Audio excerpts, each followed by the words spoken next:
All right, we are back. We're here to talk about the CHNC CIQI. You guys are going to tell us what that's all about. We have with us Briana Bertoni and Pallotto. You guys are moving forward the QI initiatives across the CHNC.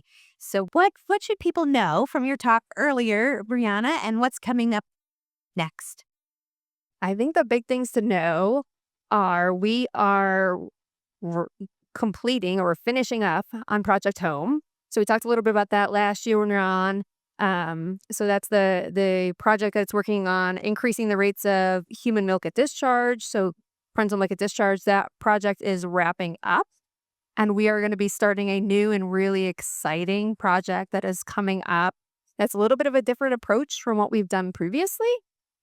So we have this choose your own adventure type project where we're looking at decreasing NICU length of stay, but we're going to be doing that through a three-pronged approach where centers will have the option to do 1 to 3 of those interventions. And it's really looking at decreasing unplanned extubations, looking at nosocomial infections, and then looking at oral feedings. So sites, depending on what their bandwidth is, depending on what their institutional priorities are, can decide which of those they want to participate in.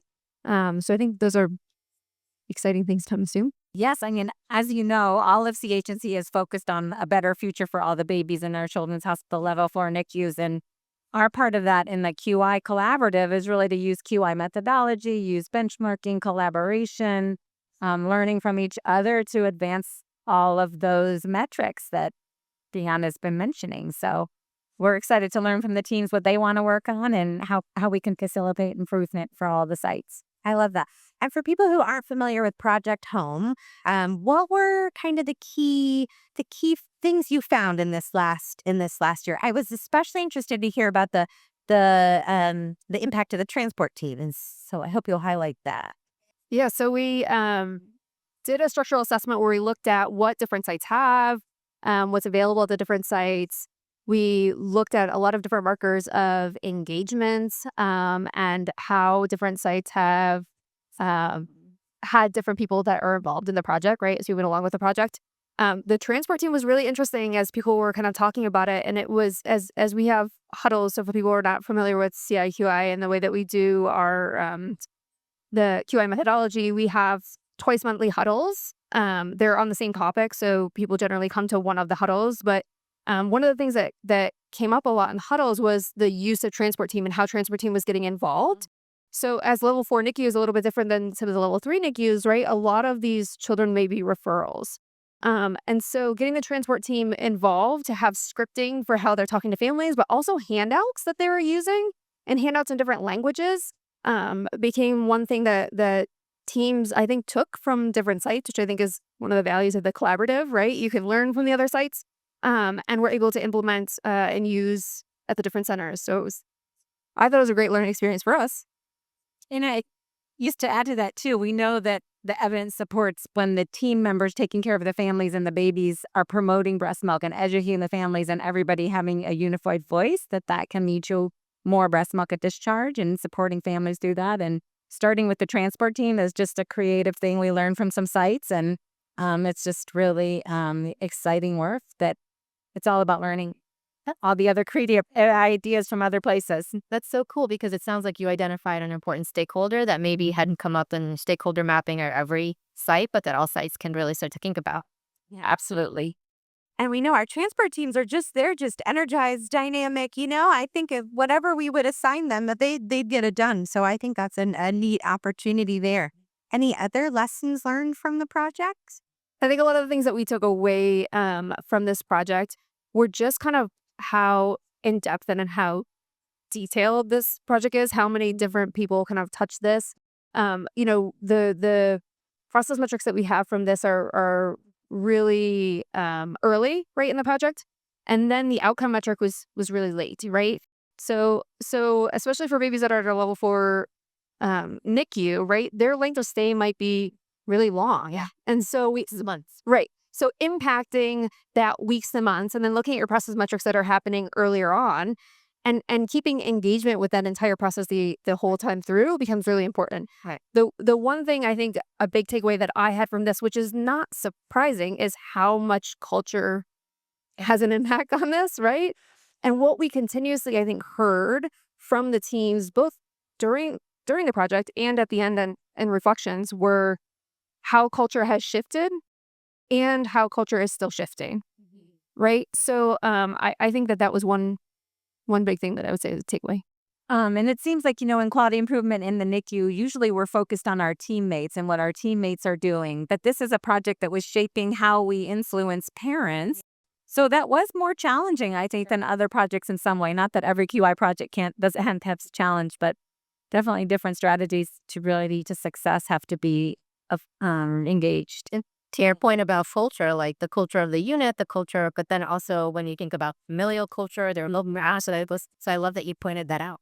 Absolutely. That was another conversation I think we were learning is disparities in breast milk at discharge and how some centers might have had special focus on one culture because they were not achieving the breast milk at discharge the same as other cultures. And I think we heard a lot of centers work on that as well. And I love, I think, Jean, you mentioned it, it's everybody's responsibility, right? Everybody has to be talking to families about how important it is for there to be that culture change. It can't just be the NICU on rounds. It can't be the lactation consultant's job. Yeah, I think it sounds like that was another take-home point. So we only had that.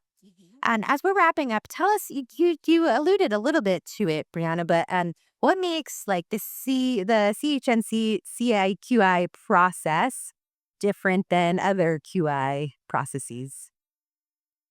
I mean, I would say the challenge is really, Briana mentioned in her talk today, is really that we're approaching teams with various resources, various QI knowledge, and still trying to move the mark. So how can we learn and still support team members centrally as a collaborative for what they need? That's just a big, I think, overarching challenge that we have in trying to have the right project and meet the mark on the metrics. And I think the way in which that we tried to approach that, right, identifying some of the challenges that we've had in the past, and with some of the feedback that we have received, is a part of the reason that we're adapting the approach, right? So realizing that in healthcare, people have a lot that are going on. There's a lot of competing priorities. And we heard that consistently, I think, throughout the project. And prioritization is different and handled differently at different NICUs, right? So how can we drive towards the best outcomes for babies, right? Which is our ultimate goal. And help support all the teams in doing that. Help continue to keep that collaborative learning across all the sites. And provide structure and framework from a QI perspective in terms of how to do that, right? I think that was a bit of a novel approach to doing that. Something I'm personally really excited about. And we're also excited about the data and how we're able to look at quality improvement data differently and support that for teams, because that is a challenge. Many sites don't have the bandwidth for control charts or experts at control charts. So I think we're hoping to help support data because that's how we know we're actually making a difference. Yeah. So for some of those units, you're really able to offload some of those tasks that maybe they don't have the expertise in so that they can still participate. Is that right? Sort of offload, but also teach. Yeah. So empower them with the tools and the knowledge and become their advisors and not and teach them to do it. I love that. So if people are listening and they're not a part of the CHNC, yes, but the things that you've listed are things that you have coming up that they're interested in, how can they get involved? Say they say, I really want to get involved in the unplanned extubation QI portion. How can they make contact? I mean, this is an incredible organization. I feel like anybody that comes to this symposium, you're welcome to come to the symposium, even if you're not a part of CHNC, but you can come and you can see the collaboration. You can see the people that are coming to work together. I think the website is an excellent place to go to start. It has some great information about CIQI, but also about CHNC as a whole. That's a great place to go to start to kind of look through that and reach out. That's exactly what I was going to say. Go to the website and start to peruse around. There's definitely information on how to contact the right people on the website, and we can help support what they need and what they want to get involved with. So that's thechnc.org/website. quality dash improvement. So that's where people can find you. And anything you guys are looking forward to in particular for the symposium this year?